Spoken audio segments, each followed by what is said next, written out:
On se retrouve aujourd'hui pour une vidéo un petit peu particulière puisqu'il s'agit d'une FAQ spéciale Instagram. Donc récemment sur Instagram, je vous ai mis une petite box à questions, box dans laquelle je vous ai demandé de me parler ou de m'expliquer, on va dire, votre plus grosse problématique aujourd'hui sur Instagram et de me poser une simple et unique question à laquelle vous aimeriez que j'apporte une réponse. Donc j'ai noté toutes les questions, j'ai sélectionné les meilleures d'entre elles et je vais y répondre aujourd'hui dans cette vidéo. Avant de démarrer, j'aimerais vraiment t'inviter à me suivre sur Instagram. Le lien se trouve juste en dessous dans la description et ce pour deux bonnes raisons. La première, c'est que tu vas pouvoir interagir avec moi comme je le fais aujourd'hui dans cette vidéo. Le problème, c'est que tu ne me suis pas sur Instagram, c'est que tu n'as pas pu me poser ta question dans la FAQ et je ne vais pas pouvoir y apporter une réponse. Donc ça te permet en fait d'interagir plus facilement avec moi qu'on peut le faire sur YouTube. Et la deuxième, c'est que j'organise en ce moment un concours très spécial avec 400 € de lot à la clé. Le concours a démarré vendredi et va bientôt se terminer. Je vais pas t'expliquer toutes les conditions et tous les cadeaux dans cette vidéo, mais si jamais ça t'intéresse et que tu souhaites y participer, le lien se trouve juste en dessous dans la description. Bref, fini les bavardages, rentrons maintenant dans le vif du sujet avec la première question. Comment est-ce que je fais pour m'organiser aujourd'hui sur Instagram concernant ma publication? Donc pour trouver mes idées, pour créer mes posts, pour planifier, etc. C'est une question que je trouve extrêmement intéressante parce que c'est un problème que rencontrent beaucoup de personnes aujourd'hui. Instagram, ou en tout cas pour avoir des résultats sur Instagram, ça demande pas mal de temps et ça demande surtout beaucoup d'organisation parce que si tu veux créer des posts de manière régulière et que tu as une activité à côté, que tu as des projets, que tu dois te concentrer sur d'autres tâches comme moi par exemple la création de mes formations, cette chaîne YouTube, etc. Bah si t'es pas organisé, t'es pas productif, malheureusement c'est très compliqué de garder une cadence qui est élevée. J'utilise notamment deux méthodes de productivité qui sont vraiment les deux méthodes principales qui me font gagner beaucoup de temps dans ma création de contenu sur Instagram, que j'utilise aussi dans d'autres domaines. La première méthode que j'utilise, c'est le fait de créer un système, le fait de processiser en fait une activité. Donc par exemple, en ce qui concerne la création d'un post Instagram, je commence d'abord par lister les différentes tâches que je dois accomplir pour créer mon post Instagram. Par exemple, je dois premièrement trouver une idée, ok?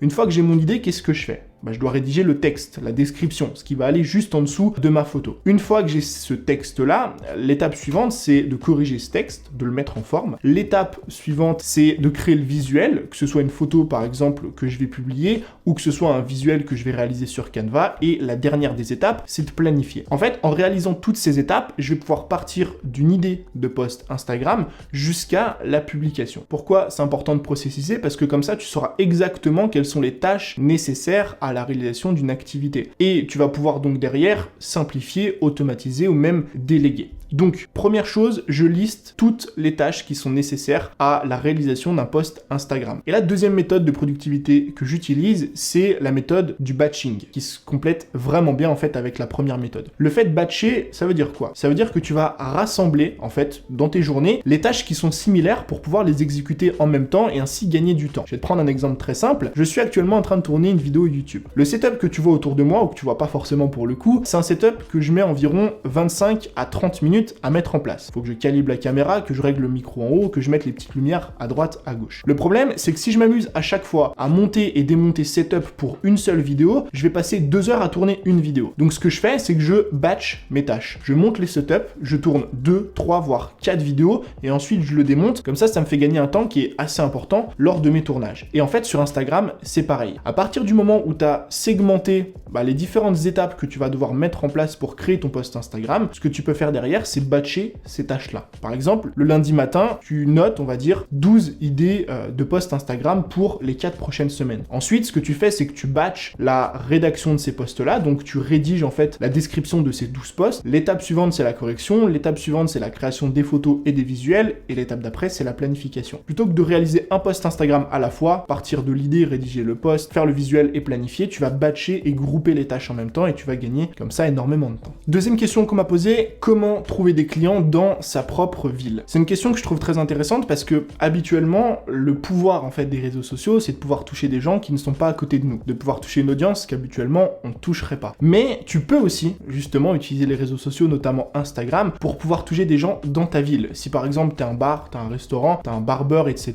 Il y a aujourd'hui beaucoup de personnes qui ont des business qui sont locaux et qui justement sous-estiment les réseaux sociaux sociaux parce qu'ils pensent que c'est fait uniquement pour toucher des personnes qui sont à l'autre bout de la planète, alors que pas du tout. Donc les stratégies que tu peux mettre en place, c'est des stratégies qui sont légèrement différentes de ce qu'on fait habituellement pour toucher des gens qui sont à l'autre bout du monde. Tout passe par une seule question pilier. Quels sont les effets leviers que tu peux mettre en place aujourd'hui pour faire en sorte de toucher des personnes qui sont dans ta ville? Et là, je vais te proposer 4 solutions. La première, c'est d'utiliser les hashtags. On pense souvent que les hashtags, encore une fois, c'est fait que pour se référencer et toucher des personnes qui sont à l'autre bout du monde, mais absolument pas. Si par exemple, tu habites à Montpellier, que tu as un restaurant là-bas, que tu as un barbeur, que, je sais pas, tu as n'importe quelle entreprise, bah pourquoi ne pas utiliser le hashtag Montpellier pour justement être référencé sur cette localisation? Ce qu'il faut que tu fasses, c'est que tu utilises des hashtags qui sont eux-mêmes utilisés par des personnes qui habitent dans ta ville. Et de cette manière, tu vas justement pouvoir toucher des locaux. La deuxième méthode que tu peux mettre en place, c'est le fait d'aller interagir avec l'audience d'autres comptes Instagram, des personnes qui ont des abonnés qui t'intéressent. Si par exemple, tu as un restaurant, je vais garder pour cette idée l'exemple d'un restaurant. Ce que tu peux faire pour aller toucher des personnes qui t'intéressent localement, c'est d'aller sur Instagram, de trouver des restaurants qui sont similaires aux tiens, qui sont dans ta ville, et d'aller interagir avec leur audience. Pourquoi? Parce que si ces restaurants-là ont un compte Instagram et qu'ils ont des abonnés, il y a de fortes chances que ces abonnés soient clients et donc soient localement situés dans ta ville. Donc c'est comme ça que tu vas pouvoir toucher une nouvelle audience et surtout des personnes qui vont t'intéresser. Troisième méthode que tu peux mettre en place, c'est le fait d'apparaître dans des médias qui sont dans ta ville. Tu as forcément aujourd'hui des médias dans ta ville, ça peut être des journaux locaux, ça peut être des comptes Instagram qui repartagent par exemple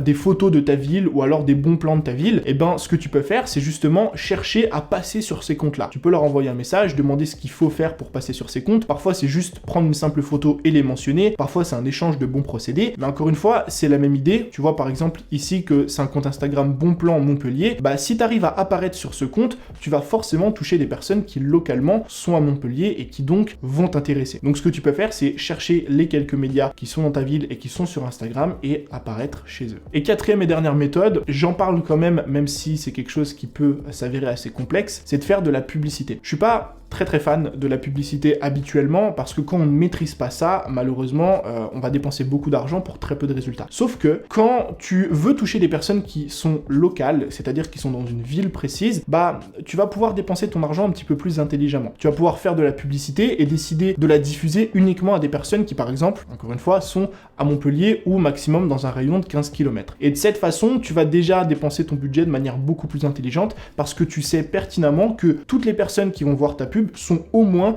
des personnes de ta ville et ta région, donc peut-être seront intéressées par tes offres et tes produits. Troisième question, comment faire pour démarcher ses clients directement sur Instagram? Alors j'ai pas eu plus de détails pour cette question, mais j'imagine en tout cas que c'est tout ce qui est par exemple DM, est-ce qu'il faut envoyer un message ou non, si on envoie un message, comment est-ce qu'il faut faire, etc. Cette question, je l'aime beaucoup parce que je vois énormément de personnes, malheureusement, sur Instagram faire une très grosse erreur. C'est d'arriver et de démarcher les gens comme des bourrins. C'est-à-dire d'envoyer des DM, « Salut, je suis coach, je vends tel service, est-ce que ça t'intéresse? Oui ou non, n'hésite pas à me le dire. » Sans même avoir créé une relation en amont, sans même savoir même qui est cette personne et parfois encore pire, sans même dire bonjour. Maintenant, imagine un instant que tu sois en train de te balader. C'est dimanche après-midi, il fait grand beau, t'as envie de prendre du temps pour toi parce que t'as bossé dur toute la semaine. Tu te balades avec ton conjoint, avec ta conjointe, avec tes amis, et là, il y a un mec qui t'interpelle, qui te tire le bras, qui te tourne et qui te dit « Salut, je vends des aspirateurs, est-ce que jamais ça t'intéresse ?» Eh bien cette image, c'est exactement ce que font beaucoup de personnes sur Instagram en envoyant des DM à tout va à des gens qui ne connaissent même pas, avec qui ils n'ont pas créé de relation en amont. Le problème quand tu fais ça, c'est que tu ruines totalement ta crédibilité, tu te grilles auprès d'une personne qui peut-être, plus tard, aurait pu être intéressée par tes services. Donc comment est-ce qu'on fait pour démarcher correctement des gens sur Instagram, des futurs prospects, des futurs clients? Pour ça, il faut que je te reparle du fameux Know, Like, Trust, dont on parle dans énormément de vidéos, mais qui est un pilier pour moi aujourd'hui en matière de business en ligne et de création de contenu. Donc Know, Like et Trust, c'est découverte, appréciation, confiance, et c'est les 3 étapes par lesquelles quelqu'un doit passer impérativement avant de devenir client chez toi. Et pour le démarchage, c'est pareil, il faut impérativement passer par ces 3 étapes. Première étape, il faut te faire découvrir par ton futur prospect ou ton futur client. C'est-à-dire qu'il faut impérativement que cette personne ait montré de l'intérêt envers ton travail et envers ce que tu fais. Soit elle a liké tes posts, commenté, elle a réagi à ta story, ou encore mieux évidemment, elle s'est abonnée à ce que tu fais, elle t'a envoyé peut-être même elle, en premier, un message. Je sais que ça peut paraître idiot et bateau ce que je suis en train de te dire, mais je vois beaucoup de personnes démarcher des gens qui ne sont même pas abonnés à leur compte. Donc c'est pour te dire à quel point c'est un principe qui est important à connaître. Première étape, te faire découvrir par la personne que tu as envie de démarcher, ton futur client, ton futur prospect. Deuxième étape, créer une relation avec cette personne. Pourquoi? Parce que c'est ce qui va te permettre par la suite de pouvoir lui parler de ton offre en toute confiance. Comment est-ce qu'on fait pour créer une relation de confiance avec les gens? Il n'y a rien de magique, il faut juste discuter avec eux. Donc tu peux réagir à ses stories, tu peux parler avec elle en DM, tu peux lui apporter de la valeur de manière personnelle par exemple. Si elle te pose une question, réponds à cette question, ou alors tu peux de toi-même donner des conseils à cette personne. Et c'est après ces deux étapes que tu vas pouvoir passer à la troisième, qui est vraiment l'étape de démarchage, et que tu vas pouvoir lui parler de tes offres. Ce que moi je conseille de faire, c'est vraiment d'étaler ces trois étapes dans le temps. Pourquoi? Parce que si quelqu'un s'abonne à toi aujourd'hui, que tu lui envoies 2 messages et que le soir même tu lui dis voilà, si jamais je fais du coaching, est-ce que ça t'intéresse? C'est peut-être un peu trop court ce laps de temps avant de lui proposer tes services. Par contre, si tu allonges vraiment cette durée, que une personne te découvre, admettons, je sais pas moi, le 1er janvier, que tu crées une relation avec elle quotidiennement, que tu réagis à ses stories, que tu parles avec elle par DM, que tu lui apportes un petit peu de valeur, et que tu fais ça pendant quelques jours, ou encore mieux même quelques semaines, à ce moment-là, quand tu vas lui parler de ton offre, tu seras déjà beaucoup plus crédible, la personne aura confiance en toi et tu auras beaucoup plus de chances que cette personne passe de prospect à cliente. Et la chose que je trouve extrêmement intéressante, c'est qu'en créant cette relation sur le long terme, c'est bien souvent la personne en face de toi qui te demande des informations sur tes produits et tes services. Pourquoi? Parce que t'as pas été un requin, tu lui as pas envoyé un message au bout de 2 minutes en lui parlant de tes offres et en lui disant voilà, j'ai envie que tu achètes mes produits. Tu as pris le temps de connecter avec cette personne, de créer une relation de confiance, donc forcément elle s'intéresse à toi, elle est déjà allée regarder ce que tu fais et justement derrière elle veut passer à l'action. Donc au final, en utilisant cette méthode de démarchage sur Instagram, tu finis par vendre sans forcément parler de tes offres puisque c'est la personne qui finit par s'intéresser à toi. Quatrième question, faut-il choisir une ou deux thématiques quand nos deux thématiques sont liées? En fait, c'est l'idée d'être passionné par énormément de choses et de pas trop savoir de quoi est-ce qu'on doit parler. Je comprends tout à fait cette idée parce que je l'ai moi-même ressenti pendant très longtemps. Quand j'ai démarré sur YouTube, si tu vas voir mes anciennes vidéos, je parlais un petit peu de tout et de n'importe quoi. Je parlais évidemment de business, mais j'ai fait des vidéos sur le sport, j'ai fait des vidéos sur le voyage, j'ai fait des vidéos sur le e-commerce, j'ai fait des vidéos sur les crypto-monnaies parce que j'étais un petit peu passionné par toutes ces choses et j'avais donc forcément envie de parler de tout ça. Le problème, quand tu parles de tout, c'est que tu vas pas en profondeur dans les choses. C'est-à-dire que tu traites plein de sujets différents, mais vu que tu traites plein de sujets différents, tu peux pas prendre un sujet et le traiter en profondeur. Et je t'en parle vraiment en connaissance de cause. Si aujourd'hui tu veux avoir plus de résultats, que ce soit pour ton business ou que ce soit tout simplement faire grandir une communauté, plus tu vas avoir une thématique précise, plus tu auras de résultats. Pour la simple et bonne raison que tu seras plus précis, que ton discours sera beaucoup plus impactant et donc derrière que les gens seront beaucoup plus intéressés par ce que tu proposes. Pour t'aiguiller, tu peux te poser quelques questions. La première question, c'est est-ce que les thématiques dont tu veux parler sont complémentaires ou non? Alors, ce que j'entends par complémentaire, c'est quoi? Si par exemple, aujourd'hui, tu as envie de parler de sport, et les deux thématiques avec lesquelles tu hésites, c'est la musculation et la nutrition. Dans ce cas-là, tu peux traiter les deux thématiques en même temps parce qu'elles sont extrêmement complémentaires. La musculation va avec la nutrition. Finalement, une personne qui s'intéresse à l'une des thématiques s'intéresse aussi à l'autre. Par contre, si tu hésites avec deux thématiques qui sont, je sais pas moi, la musculation et le dessin, là, c'est des thématiques qui malheureusement sont pas du tout complémentaires et qui vont pas intéresser les mêmes personnes. Et encore une fois, le problème, c'est que si tu traites trop de sujets qui sont différents, tu peux pas aller en profondeur, t'es moins précis, moins percutant et les gens n'accrochent pas forcément à ce que tu fais. Donc tu l'as compris, tu te poses cette fameuse question, est-ce que les thématiques dont je veux parler sont complémentaires ou compatibles? Si c'est le cas, tu peux les traiter en même temps et justement continuer à créer du contenu là-dedans. Si c'est pas le cas, malheureusement, il va falloir choisir la thématique qui te convient le plus, qui te correspond le plus et te spécialiser là-dedans. Je peux comprendre que ça paraît un petit peu contre-intuitif parce qu'on se dit si je parle que de ce domaine-là, je vais toucher moins de personnes, donc je vais avoir moins de résultats, mais c'est totalement l'inverse. Plus t'es niché ou plus tu parles d'un domaine précis, moins tu vas toucher de monde certes, mais tu vas tellement parler de ce domaine en profondeur, tu vas tellement devenir bon et percutant là-dedans que les gens vont te faire beaucoup plus confiance et donc derrière, tu auras beaucoup plus de résultats. Encore une fois, je t'en parle en connaissance de cause parce que j'ai moi-même vécu ça et finalement j'ai beaucoup plus de résultats aujourd'hui alors que j'ai une seule, on va dire, et unique thématique plutôt qu'avant quand je traitais différents sujets en même temps. Cinquième question, quelles sont les premières étapes à mettre en place pour monétiser son compte Instagram? J'aime beaucoup cette question parce que peu importe en fait le business que tu as aujourd'hui, peu importe la façon dont tu as envie de monétiser ton compte Instagram, que tu sois influenceur, que tu as un business en ligne, que tu as un business physique, que tu vendes des produits, que tu vendes des services, les concepts de base sont toujours les mêmes. La première étape, la toute première chose à faire, contrairement à ce que tu penses, c'est pas chercher à avoir plus d'abonnés et attirer une audience, c'est de comprendre qui est notre audience et ce qu'on fait aujourd'hui. Comme j'aime bien l'appeler, la compréhension de son compte et la compréhension de son audience. Pourquoi c'est extrêmement important de mettre en place cette première étape? Parce que ça va déterminer absolument tout ce que tu vas faire par la suite. Que ce soit dans ta création de contenu, que ce soit dans ton discours, que ce soit dans la création de tes produits, de tes services, etc. Je vais t'expliquer avec un exemple qui est très simple et très compréhensible. Imagine un instant aujourd'hui que tu sois coach sportif. Eh bien, déterminer avec précision qui est ton audience, c'est un facteur clé pour ta réussite. Pourquoi? Parce que si tu t'adresses à des hommes, le contenu que tu vas créer, les produits que tu vas créer, les services que tu vas vendre vont être totalement différents que si tu t'adressais à des femmes. Pourquoi? Parce que les hommes n'ont pas les mêmes valeurs, n'ont pas la même façon de penser, n'ont pas les mêmes objectifs que les femmes. Un homme, bien souvent, il veut être musclé, il veut muscler le haut de son corps, les bras, les pectoraux, etc. Une femme, elle veut plus avoir une silhouette qui est fine, elle veut plus muscler le bas de son corps, etc. Encore une fois, ça dépend des cas, ça dépend des domaines, mais en général, dans ce domaine précis, les hommes et les femmes n'ont pas du tout les mêmes objectifs et la même façon de fonctionner. Et donc, c'est très important de déterminer ça en amont, parce que tu vas pas créer le même contenu, les mêmes offres, les mêmes services. Donc, à la fois, il faut comprendre ton audience, à qui tu t'adresses, qui sont ces personnes aujourd'hui, quelles sont leurs valeurs, etc.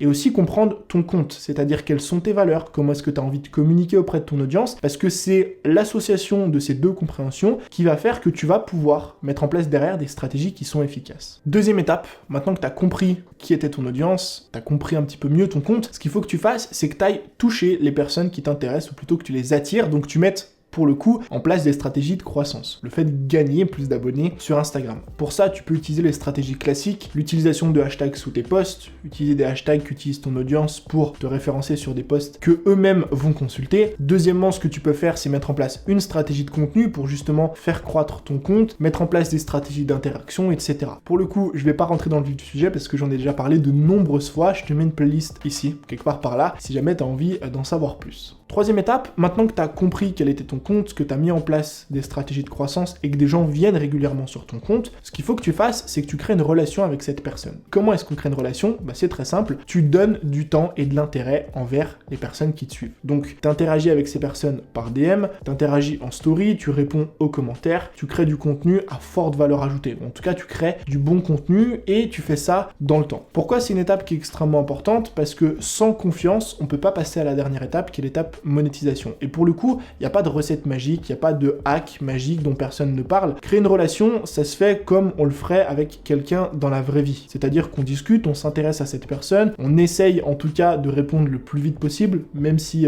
je sais que c'est pas souvent simple. C'est quelque chose qui est important aujourd'hui, parce que justement, quand tu vas passer à la dernière étape, qui est la partie monétisation, c'est là que tout va prendre sens. Et justement, quatrième et dernière étape, c'est la partie monétisation. À partir du moment où tu as compris ton audience, ton compte, t'attires des gens de manière régulière et tu crées une relation avec eux, tu peux commencer à monétiser ton compte, à parler de tes offres, de tes produits, de tes services, à collaborer avec des marques parce que c'est ça qui va faire que les gens vont acheter ces produits puisqu'ils te font confiance. Ce que moi je te conseille de faire, c'est vraiment de choisir une ou plusieurs méthodes de monétisation basées sur tes valeurs et tes objectifs et ta façon de fonctionner. Certaines personnes vont choisir d'être influenceurs ou de collaborer avec des marques parce que ça leur plaît. Moi personnellement, c'est un truc que j'ai déjà fait, mais j'ai pas envie que ça représente la majorité de mon business parce que j'ai ce besoin de liberté et d'indépendance qui fait que j'ai pas envie de dépendre d'une marque ou de plusieurs marques. J'ai envie d'avoir mes propres produits, de vendre mes propres services pour être totalement libre et indépendant. Sixième question, comment faire pour gagner la confiance de ses abonnés? Tu l'auras compris si on se réfère aux questions précédentes, et tu le sais si tu me suis, la confiance sur Instagram, dans un business et de manière générale dans la vie, c'est ce qu'il y a de plus important. Il y a une phrase que j'aime beaucoup répéter qui est un petit peu mon mantra de vie. Tu peux trahir une fois 1000 personnes, mais tu ne trahiras jamais 1000 fois la même. Si je te parle de ça, c'est parce qu'aujourd'hui, malheureusement, les gens sont souvent tentés de prendre des raccourcis. Ils veulent aller plus vite, ils veulent obtenir plus de résultats, et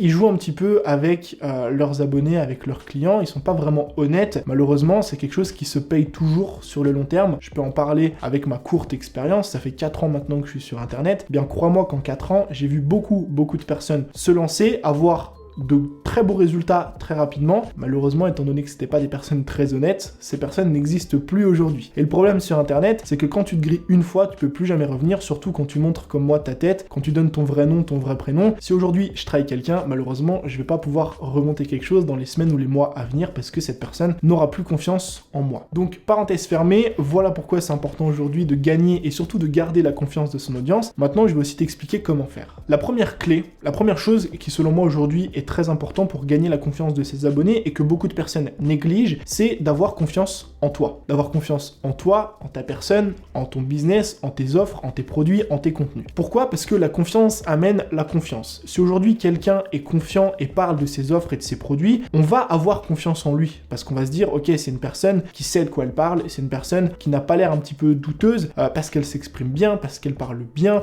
parce qu'elle n'hésite pas à parler de ses produits sans aucune gêne. Aujourd'hui, une personne qui a confiance en elle inspire la confiance autour d'elle. Et c'est même de là en fait que naissent certaines arnaques. Certaines personnes sont très malhonnêtes, mais vu qu'elles inspirent confiance parce qu'elles ont énormément confiance en elles, c'est comme ça un petit peu qu'on se fait avoir. Donc mon premier conseil, c'est vraiment celui-là, c'est d'avoir confiance en ses produits, confiance en ce qu'on fait et en son travail, parce que ça va inspirer les gens autour de nous. La deuxième façon de gagner la confiance de son audience, c'est notamment de faire ses preuves. Comment est-ce qu'on fait ses preuves sur Instagram? En apportant de la valeur et en montrant son expertise. Pourquoi? Parce que plus moi, si je te suis, je vais voir que tu sais de quoi tu parles, je vois que tu donnes de très bons conseils, je vois que tu t'y connais, c'est là que va se créer une relation de confiance en rapport avec tes offres et tes services. Si aujourd'hui j'ai envie d'acheter un produit chez toi, la seule question que je vais me poser c'est ok, est-ce que cette personne va pouvoir m'apporter des résultats concrets? Comment tu prouves ça aux gens? En leur apportant des résultats concrets dans ton contenu gratuit. Souvent quand on crée du contenu sur internet, on a peur de donner trop de conseils, d'apporter trop de valeur, mais faut pas avoir peur de ça, parce que c'est en faisant tes preuves,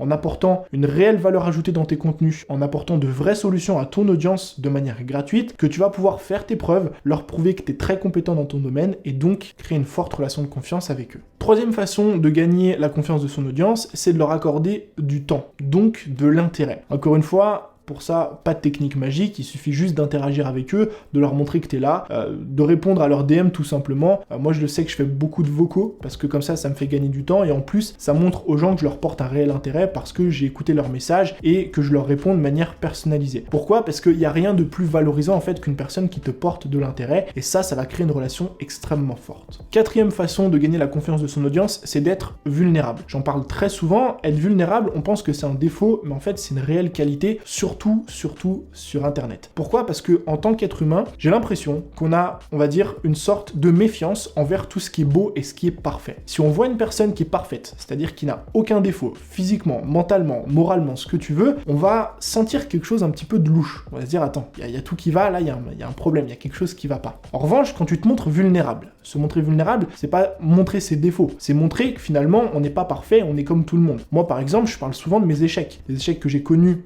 dans mon business, dans ma vie personnelle, dans ma vie professionnelle, ce que tu veux. Et bien ça va avoir un réel impact au niveau de la confiance de mon audience. Parce que là, les gens vont se dire, ok, en fait, il est pas parfait, il est exactement comme moi. Lui aussi, ses premières vidéos, elles étaient nulles. Lui aussi, ses premières formations, elles ont pas vendu. Lui aussi, il a galéré dans tel ou tel domaine de sa vie. Il est finalement comme moi. Et c'est là que justement tu vas pouvoir créer une forte relation de confiance avec les gens. Donc contrairement à ce qu'on pense, montrer uniquement les choses qui sont belles et parfaites, c'est finalement contre-productif parce que ça nous éloigne de notre audience, alors que montrer notre vulnérabilité, montrer nos échecs, notre parcours, et que finalement on a vécu la même chose que notre audience, c'est beaucoup plus connecté avec eux. Et cinquième et dernière étape, être patient. Tout simplement parce que la confiance, ça se construit dans le temps. Certaines personnes vont faire confiance très rapidement, au bout de quelques heures, jours, parfois même minutes. Certaines personnes vont mettre beaucoup plus de temps à faire confiance en fonction de leur expérience passée. Si par exemple aujourd'hui, moi je te propose une formation sur Instagram et que tu en as déjà acheté 3, 4, 5 par le passé qui t'ont apporté aucun résultat,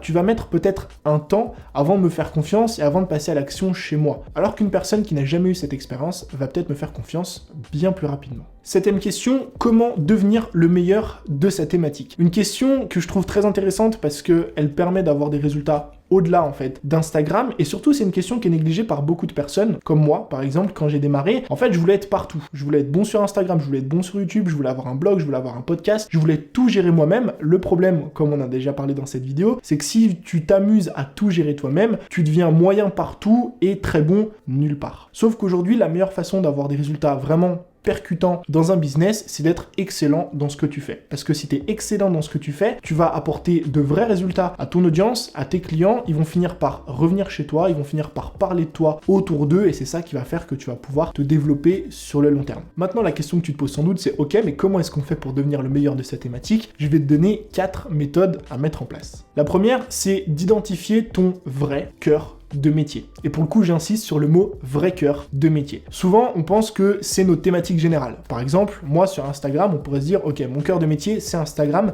Pas du tout. Instagram, ça veut tout et rien dire. Instagram, c'est un réseau social. C'est pas un cœur de métier. Mon cœur de métier à moi aujourd'hui, c'est la création de contenu. C'est le fait de créer du contenu sur Internet qui est captivant, qui est bien construit et qui m'aide à attirer une personne qui va m'intéresser. Donc à attirer par exemple mon audience cible. Et ça, c'est mon vrai cœur de métier. Et c'est important de l'identifier parce que si tu comprends pas quel est ton cœur de métier, tu vas pas pouvoir l'améliorer et donc devenir le meilleur de ta thématique. Deuxième façon de devenir le meilleur de cette thématique, c'est d'apprendre les concepts de base de notre cœur de métier. Donc je vais te prendre un exemple très simple. Souvent, on passe du temps, surtout quand on s'intéresse au business en ligne, à lire des bouquins. Le problème, c'est qu'on n'apprend pas les concepts de base qui sont liés au fait de lire des bouquins, comme par exemple le fait de lire plus rapidement, ou le fait d'apprendre ce qu'on lit, c'est-à-dire de retenir les informations qu'on lit. Je vais te donner un exemple très simple. J'ai récemment regardé une vidéo de Victor Ferry qui dure 9 minutes et qui donne 3 techniques pour lire plus rapidement. Le simple fait de me former sur les concepts de base de ce domaine m'a fait gagner environ 30 à 40% de temps de lecture, c'est-à-dire que je lis 30 à 40% plus rapidement. Et donc cette simple vidéo de 10 minutes m'a fait gagner derrière des heures et peut-être aujourd'hui même des jours entiers de lecture, juste parce que j'ai appris les fondamentaux, les concepts de base de ce domaine en question. Et si je reprends mon exemple avec mon cœur de métier qui donc n'est pas Instagram mais la création de contenu, faut que je me pose la question, quels sont les concepts de base de la création de contenu? Il y en a un notamment qui est le storytelling et donc je vais pouvoir me former en storytelling avec des bouquins, des formations et de la lecture. Troisième chose à mettre en place pour devenir le meilleur de cette thématique, c'est se former constamment. Et quand je dis constamment, c'est pas arrêter de se former après quelques jours, quelques semaines, quelques mois, même 1 ou 2 ans. C'est même après 2 ans, continuer à se former parce qu'il y a toujours de nouvelles choses à apprendre. Moi par exemple, ça fait 4 ans que je crée du contenu sur Internet, je continue encore et toujours aujourd'hui à me former. Pourquoi? Parce que si tu veux vraiment devenir le meilleur de ta thématique, il y a toujours des choses qui sortent de manière régulière, des nouveaux concepts, des nouvelles façons de voir les choses, ou même toi, finalement, plus tu vas te former, meilleur tu vas devenir. Et souvent, ce qui se passe, c'est qu'après quelques mois ou quelques années de formation dans un domaine, on arrête parce qu'on pense avoir tout appris. Sauf que si tu connais l'effet de Dunning-Kruger, tu sais pertinemment que c'est pas le cas et que pour maîtriser un domaine, il faut parfois plusieurs dizaines d'années. Et cinquième et dernière façon de devenir le meilleur de cette thématique, là on sort de l'apprentissage pour passer à la pratique. Il n'y a rien de plus formateur que le fait de pratiquer quelque chose. À partir du moment où tu as identifié ton cœur de métier, les concepts de base à mettre en place et que tu te formes régulièrement dessus, il faut surtout pratiquer parce que c'est comme ça que tu vas pouvoir confronter ta théorie à la réalité et que tu vas pouvoir derrière encore plus apprendre et donc proposer du contenu, des produits, des services de bien meilleure qualité à ton audience, aka devenir le meilleur de ta thématique. Question suivante, quoi publier sur Instagram quand toutes nos journées se ressemblent? C'est une question que j'aime beaucoup parce qu'aujourd'hui, on en arrive à un stade où on se dit, si j'ai pas une vie de ouf, si je voyage pas, si je suis pas au bord d'une piscine, si je fais pas quelque chose d'extraordinaire, ça sert à rien que je publie ça en story sur Instagram parce que ça va pas intéresser les gens. On finit par s'imaginer qu'aujourd'hui, pour être intéressant, il faut avoir une vie incroyable. Je pense que notamment cette idée, elle est fortement biaisée par les influenceurs et par tout le contenu qui a été créé ces dernières années. Sauf que c'est absolument faux. Aujourd'hui, les stories sont pas faites pour partager une vie qui est incroyable, mais juste pour partager ton quotidien à toi. Et dans son livre Crushing It, Gary Vee nous partage une idée que j'aime beaucoup, qui est documenter, ne créer pas. En fait, c'est l'idée qu'aujourd'hui sur Internet, on se pose souvent la question, ok, qu'est-ce que je dois créer comme nouveau contenu, comme story, alors qu'en fait, il suffit de documenter pour créer ta marque personnelle et pour créer une relation avec ton audience. Et finalement, les gens vont finir par s'attacher à toi au-delà de ton business. Et pour les stories, c'est exactement ça. Le but, c'est pas de créer quelque chose, de montrer une belle piscine, de montrer que tu es en train de vivre une vie incroyable, mais juste de documenter ton parcours, de documenter ton quotidien, de documenter finalement les choses qui se passent un petit peu dans ta vie. Et je vais te donner 3 idées notamment qui peuvent t'aider à surmonter un petit peu cette peur de partager des stories et de pas être intéressant auprès de ton audience. La première idée, c'est que une vie inintéressante pour toi n'est pas forcément une vie inintéressante pour ton audience. En fait, toi, peut-être, comme moi encore une fois, tu trouves ton quotidien un petit peu barbant parce que tu te dis oui mais je fais toujours les mêmes choses, oui mais je fais que créer du contenu sur les réseaux, je me filme, je crée des formations. Même si pour toi c'est quelque chose qui paraît banal, pour ton audience peut-être que c'est quelque chose qui paraît extrêmement intéressant. Le fait de tourner des vidéos, le fait de prendre des photos, le fait de tourner des formations. Donc la première idée, c'est déjà que ta vie banale n'est peut-être pas banale pour ton audience. La deuxième idée, c'est que les gens te suivent pour qui tu es. Alors évidemment, ils te suivent au début un petit peu pour le contenu que tu proposes, pour les conseils que tu donnes, mais finalement avec le temps, avec le fait de documenter et de ne pas créer, ils vont finir par te suivre pour toi et ta personne. Donc en fait, ils s'en foutent d'avoir de jolies photos au bord de la plage. Alors oui, si ton public c'est cool, ça peut un petit peu les faire sourire, les émerveiller, les faire rêver, mais finalement c'est des personnes qui s'intéressent surtout à toi, à qui tu es, à ton parcours, à tes valeurs. Et en fait, le fait de partager du contenu en story, c'est le fait de partager un petit peu ta vie à toi, qui tu es en tant que personne, les expériences que tu vis au quotidien, et finalement, ce pourquoi les gens te suivent. Et la dernière idée, c'est une méthode que j'utilise aujourd'hui, qui est d'avoir un ratio 20-80 en ce qui concerne les stories. C'est-à-dire qu'aujourd'hui, 80% de mes stories sont des stories à but professionnel. Alors quand je dis à but professionnel, ça veut dire quoi? Ça veut pas forcément dire des stories qui vont être très bien montées, très préparées, mais qui vont vraiment avoir comme idée principale, mon business. Par exemple, je vais partager des résultats que j'ai eu sur YouTube. Je vais partager une expérience que j'ai vécue avec un client. Je vais partager, je sais pas moi, une nouvelle caméra que je viens d'acheter. C'est du contenu qui est personnel, mais qui quand même a pour thématique principale mon business. Finalement, ce pourquoi les gens me suivent. Et 20% de mes stories sont des stories qui sont beaucoup plus personnelles, qui n'ont rien à voir avec mon business. Je parle de mon chat, je parle de mon chien, je parle d'un truc personnel, je poste une photo, je sais pas, de moi en train de faire du vélo. Finalement, ma vie vraiment à moi, en tant que Tony Neves. Et le fait d'avoir ce ratio, c'est le parfait équilibre entre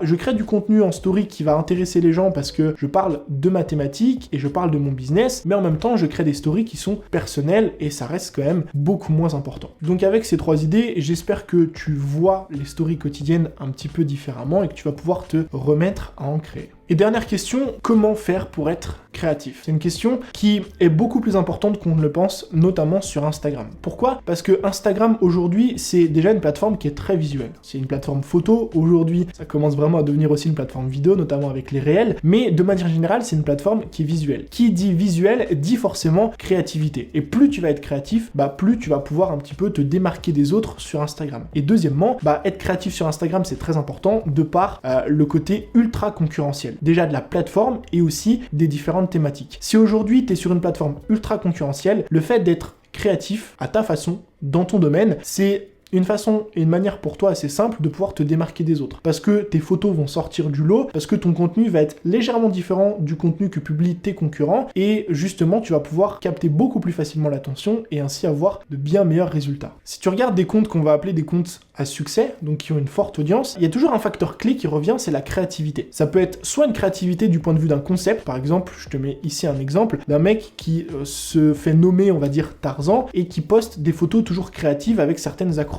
Et ça, c'est un concept qui est unique, qu'on voit très peu sur Instagram et qui va nous donner finalement envie de te suivre. Je te mets ici aussi d'autres exemples de personnes qui sont très créatives, notamment dans le domaine de la photo, et encore une fois, qui fait vachement sortir leur compte du lot, qui se démarquent de la concurrence, et donc qui connaissent selon moi aujourd'hui ce succès grâce à ça. La bonne nouvelle dans tout ça, c'est que la créativité, c'est une compétence. Une compétence qui donc se travaille avec le temps, et la première chose que tu peux faire pour travailler cette compétence, c'est de créer. Un petit peu comme tu vas à la salle de sport pour travailler un muscle qui va se développer, le fait de créer de manière régulière, par exemple si tu fais des vidéos, le fait de faire beaucoup de vidéos en quantité, le fait en tout cas de te pencher sur la création d'une vidéo, tu vas travailler ce muscle de la créativité qui va faire que petit à petit, au fil des jours, des semaines et des mois, tu vas devenir de plus en plus créatif.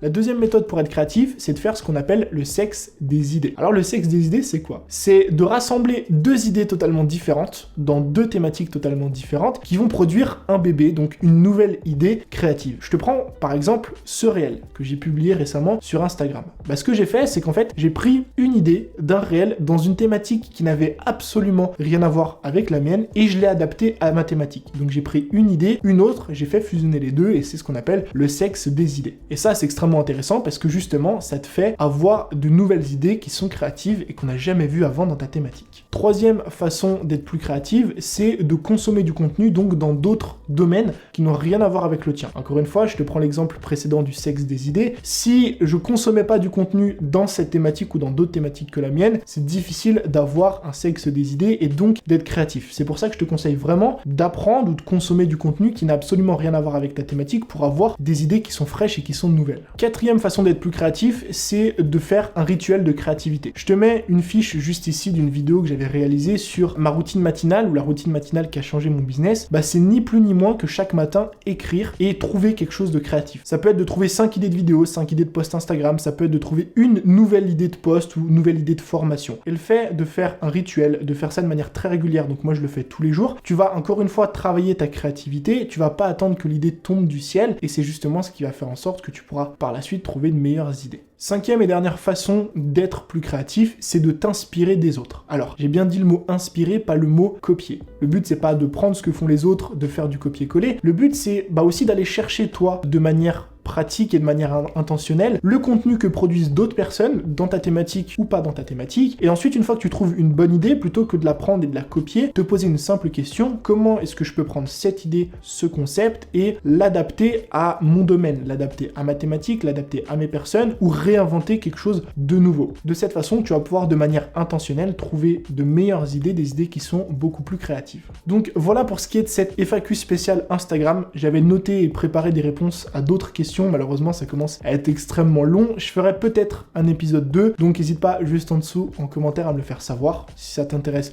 ou pas, et je ferai en fonction. Je te remercie d'avoir regardé cette vidéo jusqu'à la fin. N'oublie pas de me suivre sur Instagram, le lien se trouve juste en dessous dans la description. C'était Tony, je te dis à très vite pour un nouveau contenu. Ciao!